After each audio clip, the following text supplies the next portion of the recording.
Breaking news అందుతోంది. సహస్ర తల్లిదండ్రులు ప్రస్తుతం ఆందోళన చేస్తున్నారు. హైవే మీద వారు కూర్చొని నిరసన తెలియజేస్తా ఉన్నారు. సహస్రకి న్యాయం చేయాలి, సహస్ర తల్లిదండ్రులు మనోవేదనను అర్థం చేసుకోవాలంటూ వాళ్ళు ఆందోళన చేస్తున్నారు. సహస్ర పేరెంట్స్ కి మద్దతుగా చాలా మంది కూడా రోడ్డు మీద బైఠాయించి నిరసన వ్యక్తం చేస్తున్న పరిస్థితి. ట్రాఫిక్ ఎక్కడికక్కడ జామ్ అయిన పరిస్థితి. పోలీసులకు సమాచారం అందడంతో హుటాహుటిన పోలీసులు వచ్చి సహస్ర తల్లిదండ్రులతో మాట్లాడి ఆ సహస్ర పేరెంట్స్ ని పోలీసులు అదుపులోకి తీసుకుని స్టేషన్కి తరలించిన పరిస్థితి కనిపిస్తోంది. సహస్ర పేరెంట్స్ చాలా ఆవేదనతో మాట్లాడుతున్నారు. ఆ బాలుడు ఎవరైతే ఉన్నారో, హంతకుడు ఎవరైతే ఉన్నారో అతన్ని కఠినంగా శిక్షించాలని పెద్ద ఎత్తున అక్కడ డిమాండ్ చేసిన పరిస్థితి. అక్కడ ఉద్రిక్త పరిస్థితి నెలకొంది. పెద్ద ఎత్తున నినాదాలు చేస్తూ అక్కడ ఉద్రిక్త పరిస్థితులు కంటిన్యూ అవుతున్నాయి. అక్కడి నుంచి తాజా సమాచారం మనం తెలుసుకునే ప్రయత్నం చేద్దాం. సహస్ర తల్లిదండ్రుల ఆందోళన అరెస్టుకు సంబంధించిన మరింత ఇన్ఫర్మేషన్ తెలుసుకుందాం. అక్కడి నుంచి లైవ్ లో మా ప్రతినిధి మనోజ్ అందించడానికి సిద్ధంగా ఉన్నారు. ఎస్ మనోజ్, అసలు ఏం జరుగుతుంది? విజువల్స్ లో చూస్తున్నాం, పెద్ద ఎత్తున ఆందోళన కార్యక్రమాలు జరుగుతున్నాయి. రోడ్డు మీద బైఠాయించారు. వాళ్ళకి సపోర్ట్ గా స్థానికులు కూడా పెద్ద ఎత్తున గుమిగూడిన పరిస్థితుంది. ఏం జరుగుతుంది అక్కడ? రైట్ వల్లి కూకట్పల్లి పిఎస్ లో అయితే సహస్ర వాళ్ళ తల్లిదండ్రులు రావడం జరిగింది. అంతేకాకుండా పెద్ద ఎత్తున ఆందోళన కూడా చేశారు వాళ్ళంతా ఇప్పటిదాకా. ఎందుకంటే కేవలం సహస్రాకి న్యాయం చేయాలని కొంతమంది కోరుతుంటే ఇక్కడ ఇంకొక వాదన తెరపైకి వచ్చింది. అదేంటంటే సంజయ్ని 2 రోజుల పాటు రిమాండ్ లో ఉంచారు. అతనికి ఎలాంటి క్లీన్ చిట్ ఇవ్వలేదు అంటూ కూడా వాళ్ళ దగ్గర ఉన్న స్థానికులు, ఎందుకంటే సంజయ్ని దాదాపుగా 2 రోజుల పాటు అదుపులో ఉంచారు. అతన్ని నిర్దోషి అంటూ కూడా పోలీసులు విడుదల చేసిన పరిస్థితి. సో ఇలాంటి నేపథ్యంలో వాళ్ళ కూతురు కావచ్చు, వాళ్ళ కుటుంబ సభ్యులు కావచ్చు ఇక్కడ మరొక ప్రత్యేక వాదన తెరపై తెస్తున్నారు. మా సంజయ్ అలాంటి వాడు కాదు, అతనికి క్లీన్ చిట్ ఇవ్వాలి. ఇప్పటికే మీడియాలో చాలా మంది మాట్లాడిన పరిస్థితి. సో ఇలాంటి ఎట్టి పరిస్థితుల్లో ఖండించాలి. కేవలం నిందితుడిని మాత్రమే నిందితుడిగా చూడాలి. కేవలం ఆ 10 ఏళ్ల బాలికని 10వ తరగతి బాలుడు హత్య చేశాడు అనేది ఎంతవరకు నిజమో, మా నాన్న ఏదైతే సంజయ్ హత్య చేయలేదు అనేది కూడా అంతే నిజమంటూ కూడా ఇక్కడ 2 వాదనలు వినిపిస్తున్నాయి. ఇంకోటి చెప్పాలంటే ఇప్పుడు ఆ సంజయ్ అనే వ్యక్తిని ఎప్పుడో వదిలేశారు కదా. సంజయ్ అనే వ్యక్తిని వదిలేసినప్పటికీ కూడా సంజయ్ మీద చాలా ఆర్టికల్స్ కానీ మీడియా నిరంతర కథనాలు కావచ్చు, వీటన్నిటి నేపథ్యంలో మా నాన్న మాకు నిర్దోషిగా కావాలి, చాలా మంది ప్రచురించారు, ఆర్టికల్స్ చేశారు, నిరంతరం కథనాలు వేశారు. మా నాన్నే దోషి అంటూ కూడా అనుమానితుడు అని పోలీసులు అదుపులో తీసుకుంటే మా నాన్నే దోషి అంటూ కూడా చాలా మంది మాట్లాడిన పరిస్థితి. సో వాళ్ళు ప్రత్యేకంగా కొన్ని మీడియా ఛానల్స్ ని హైలైట్ చేస్తున్న పరిస్థితి. సో ఇక్కడ మొత్తానికి ఏంటంటే ఇప్పుడు పొద్దున పోలీసులు చెప్తున్న దాని ప్రకారం ఏంటంటే ఆ అబ్బాయి 10వ తరగతి చదువుతున్న అబ్బాయి క్రైమ్ బ్యాక్గ్రౌండ్ మాత్రం చాలా వరస్ట్ గా ఉంది. ఒక రకంగా చెప్పాలంటే ఇది ఫైటర్ సినిమాలో ఎస్జే సూర్య సిచ్యువేషన్ తలపిస్తుందని తెలుసుకోవాలి. ఎందుకంటే ప్రత్యేకంగా ఆ అమ్మాయిని బ్యాట్ కోసం వెళ్ళాడా, డబ్బుల కోసం వెళ్ళాడా, ఇవన్నీ పక్కన పెడితే ఒకవేళ చూసిందని ఆ అమ్మాయిని మర్డర్ చేయాలనే భావన నిజంగా 10 ఏళ్లకు 10వ తరగతి చదువుతున్న కుర్రాడికి అయితే రాదు. ఒకటి ఇక్కడ ఇంకోటి ఏంటంటే ఆ అబ్బాయి ఒకవేళ అమ్మాయిని బెదిరించాలో, భయపెట్టాలో, బతిలాడాలో అనుకుంటే మహా అయితే 1 లేదా 2 కత్తిపోట్లు లేదంటే భయపెట్టి బయటికి రావచ్చు. కానీ అతను చంపిన విధానం నిజంగా సీరియల్ కిల్లర్ మాదిరిగానే ఉంది. దాని గురించి అయితే ఇప్పుడు వాళ్ళ తల్లిదండ్రులు ఆందోళన చేస్తా ఉన్నారు.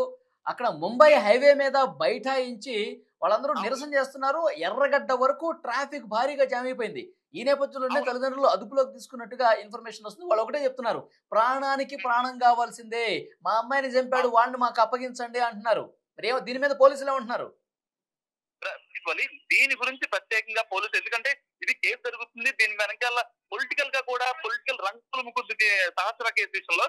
సో ఏ పరిస్థితుల్లో ఏం చేయాలన్నా సరే ఒక ఫర్దర్ గా స్టెప్ తీసుకోవాలన్నా పోలీసులు చాలా ఆచితూచి వ్యవహరిస్తున్నారు.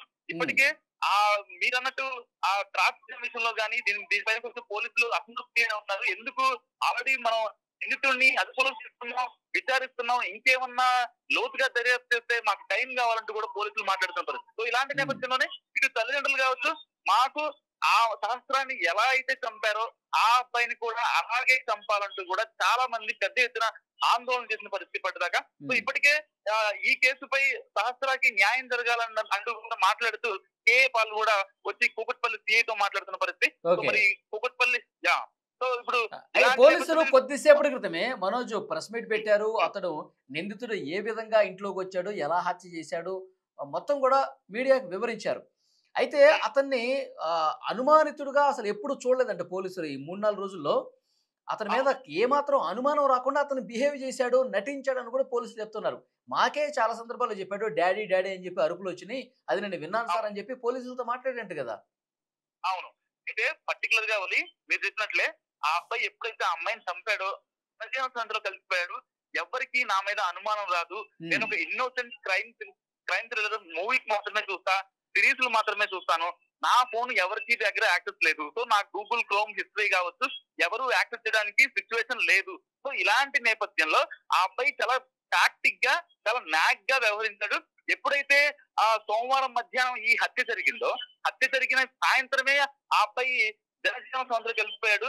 ఎక్కడైతే ఆ అమ్మాయి కోసం బాధితులంతా రోడ్డు మీదకి వచ్చి మాట్లాడుతున్న పరిస్థితితో నిందులు నిలబెట్టాలి, లేకపోతే పోలీసు వాళ్ళు వచ్చి మాట్లాడుతున్న పరిస్థితి, ఎప్పుడు ప్రశాంతంగా ఉండే ఆ గల్లీ మొత్తం అక్కడ నిజంగా అంత రప్చర్ క్రియేట్ అయిన వాతావరణంలో అందరి మనుషుల్లో, సాధారణ మనుషుల్లో ఆ అబ్బాయి కలిసిపోయి మళ్ళీ తెల్లారి కూడా ఆ ఇంటి దగ్గరికి వెళ్ళిన పరిస్థితి. సో ఒక సాఫ్ట్వేర్ ఇంజనీర్ ఇచ్చిన సమాచారంతో ఆ అబ్బాయి వెళ్ళి ఆ అబ్బాయిని పట్టుకోవడం జరిగింది. సో ఎంత గమనిస్తే ఆ సహస్ర తల్లిదండ్రులు మాత్రం, సహస్ర వాళ్ళ ఇంటి చుట్టూ ఉన్న స్థానికులు మాత్రం ఇక్కడ కూకట్పల్లి పిఎస్ దగ్గర ఆందోళన వ్యక్తం చేస్తున్న నేపథ్యం ఏంటంటే, ఎట్టి పరిస్థితులు సహస్రాకి ఎలా జరిగిందో ఆ అబ్బాయి కూడా అలాగే చేయాలి. ఎట్టి పరిస్థితుల్లో ఇక్కడ మనం ఒక విషయంలో క్లారిటీ ఇవ్వండి. పోలీసులు వీడిని అదుపులోకి తీసుకుని విచారించే క్రమంలో వీడి ప్రవర్తన, వీడి మాట్లాడే విధానం చూసి పోలీసులు షాక్ కి గురయ్యారంట కదా. వీడు అంటాడు పోలీసులతో, మీరు త్వరగా ఏదన్నా అడిగేది ఉంటే అడిగేసి నన్ను త్వరగా ఇంటికి పంపించేయండి, నేను ఇంటికి వెళ్ళిపోతాను అన్నాడంట కదా. నిజమా?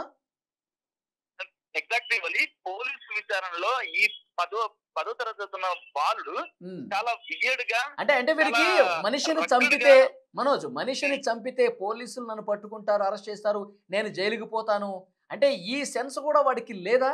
మీరేదో అయిపోతే నేను ఇంటికి వెళ్ళిపోతా అన్నాడంట. నన్ను ప్రశ్నించింది మా ఇంట్లో వాళ్ళకి చెప్పొద్దు అని పోలీసులతో కూడా అన్నాడంట. లేదు అంటే ఇక్కడ ప్రత్యేకంగా ఏంటంటే ఆ అబ్బాయి క్యారెక్టర్ మొత్తం అనాలిసిస్ చేసిన ఈ స్కూల్లో గానీ, పేరెంట్స్ తో గానీ, ఆ అబ్బాయితో మాట్లాడిన ఆ 2 hours పోలీసులు చెప్తున్నది ఏంటంటే, ఆ అబ్బాయి చాలా రగ్గడ్ గా ఉన్నాడు, చాలా వియర్డ్ గా ఉన్నాడు. ఆ అబ్బాయి క్రైమ్ సీన్స్ ఎక్కువ ఫాలో అవుతున్నాడు. సో ఆ అబ్బాయికి ఒక ప్యాంపర్ గానీ, లేకపోతే పేరెంట్స్ యొక్క లవ్ గానీ, అమ్మ అక్క చెల్లి అనే బంధాలు గానీ, ఇలాంటి బంధాలు అనేవి చాలా తక్కువ అబ్బాయి. సో ఇలాంటి నేపథ్యంలో ఆ అబ్బాయి అనుకున్న దానికోసం ఎంతకైనా తెగించి, ఎంతవరకైనా వెళ్లే మనసుతో ఆ అబ్బాయిలు గమనించారు అయితే. సో పోలీసులు ఫైనల్ గా అబ్బాయి విషయంలో చెప్తుంది ఏంటంటే, ఆ అబ్బాయి కేవలం హత్య అనే ఒక ఇదిలో, ఈ హత్య చేస్తే నన్ను వాళ్ళు వచ్చి కొడతారేమో, లేకపోతే మా నాన్నకు ఒక చెడ్డ పేరు వస్తేమో, అలాంటివి ఏమీ ఆలోచించలేదు ఆ కుర్రాడు. కేవలం తాను అనుకున్న దానికోసం ఎంతకైనా తెగించొచ్చు. మనోజ్ ఒక్క విషయంలో క్లారిటీ ఇవ్వండి. మనోజ్, వీడి తల్లిదండ్రులు ప్రస్తుతం ఎక్కడున్నారు? ఈ బాలుడి తల్లిదండ్రులు ఎక్కడున్నారు, ఏం చెప్తున్నారు? ఈ బాలుడి తల్లిదండ్రులు వాళ్ళ ఇంట్లోనే ఉన్నారు ప్రస్తుతానికి. పోలీసు బందోబస్తు మధ్య, ఎందుకంటే చుట్టుపక్కల స్థానికులు కావచ్చు, ఇంకొకళ్ళు కావచ్చు, మళ్ళీ వాళ్ళు వచ్చి వాళ్ళని ఎక్కడ ఇబ్బంది పెడతారన్న నేపథ్యంలో వాళ్ళని పటిష్ట పోలీసు, ఒక ఎస్ఐ స్థాయి అధికారి, 2 కానిస్టేబుల్ బందోబస్తు మధ్య వాళ్ళ ఇంటి దగ్గర ఉన్నారు. ప్రస్తుతానికి ఆ పిల్లాడు మాత్రం రిమాండ్ లో ఉన్నాడు. వాళ్ళు ఓకే మనోజ్, మరింత ఇన్ఫర్మేషన్ కోసం మళ్ళీ ఒకసారి మిమ్మల్ని కాంటాక్ట్ చేసే ప్రయత్నం చేస్తా. అది థ్యాంక్ యూ మనోజ్. అదే పరిస్థితి. ప్రస్తుతం ఆ బాలుడిని జువెనైల్ హోమ్కి పంపించారు.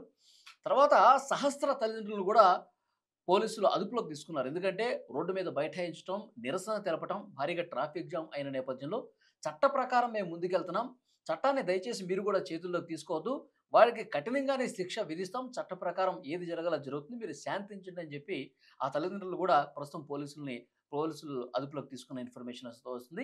అయితే ఆ తల్లిదండ్రులు ఇంకా తమ బాధని వ్యక్తం చేస్తూనే ఉన్నారు. మా కూతుర్ని ఏ విధంగా అయితే చంపేశారో, మా కూతుర్ని వాడు ఎట్లా అయితే వచ్చి చాలా దారుణంగా, వాడు పిల్లవాడు అంటే పిల్లోడు కాదు, 14 సంవత్సరాల బాలుడు కాదు, వాడి మైండ్ సెట్ వేరుగా ఉంది, వాడు చాలా క్రిమినల్ మైండ్తో క్రూయల్గా బిహేవ్ చేసిన పరిస్థితి, వాడిని చాలా అంటే చాలా కఠినంగా శిక్షించండి అని చెప్పి పోలీసులతో వాళ్ళు వేడుకున్న పరిస్థితి కనిపిస్తోంది.